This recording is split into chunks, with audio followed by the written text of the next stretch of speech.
the first plugin in our chain is a linear EQ. Okay, this is just for effects. I don't always use it, but this linear EQ. So I'll just go for a preset. I go into the mastering, and in this case, I picked pop. I think I'd rather go for hip hop in this case. And for now, it's fine. Like, honestly, like, this doesn't matter. I trust this preset because it's just, it's very subtle. Okay, it does not make much of a difference in either way. Like, at this point, it's personal. You can tweak it afterwards if you don't like it, but trust me, if you probably will like it. There's a high probability that it won't make that much of a difference whether you do it or you use a preset, is what I'm saying. So anyways, this again a preset, but we're gonna change things. We're not leaving it like that because this hip hop one compressor is way too aggressive in some areas. So we're actually gonna,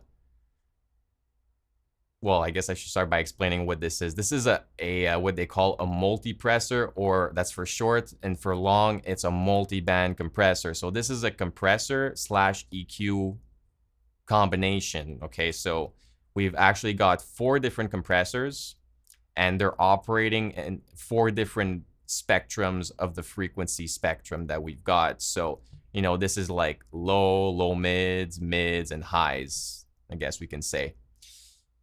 You know, low mids, high, and lows. So we basically get to compress different areas of the frequency spectrum differently, and this is what gives us so much control. Like, this is like better than an EQ, because not only are you controlling you know, specific areas of your frequency spectrum, but you're controlling how they're being compressed, like in which ratio, and like you can really like sculpt, you know, your mix once it's been completed using a multipressor. You could even use it on your individual tracks if you want. I don't usually do it because I honestly don't need that much control, but in the master, it's nice just for the fine tweaking.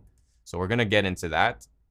I put another Wolf compressor, okay? And it's set way too high, like you literally like 25% is probably gonna be more than enough. And there's a preset, there's actually presets, master bump and master hump. I like the bump. That's just the way I roll. Okay, you mean like the reverb I use?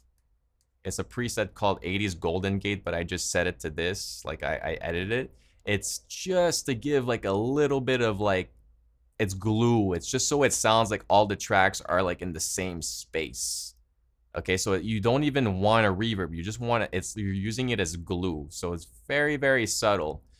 And after that, the most important thing for mastering, and you could probably only have this plugin if you really wanted to, is an adaptive limiter, or just a limiter. And that's what you use to compress. It's a compressor, basically, but it's a brick wall compressor. So like anything above, you know, the threshold that you set, which is 0 dB in this case, will get like sent back down.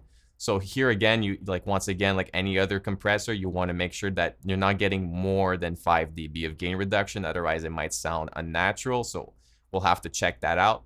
And what I got over here is a loudness meter. And that's how we measure the loudness of your track. And look, generally for me, like I go like negative, you know, anywhere between kind of like -9 to negative, I guess, 12 loudness units. That's what LUFS stands for. And you'll see that like naturally, it depends on the genre, because classical music is different, but pop, rock, metal, like all that stuff, that, you know, popular music is going to be in that range to get the optimal loudness. So if you cannot get it that loud and it sounds bad and whatever, you probably still need to work on your mix. There's probably like too much low frequencies, like you haven't cleaned it up enough. Because remember what I said,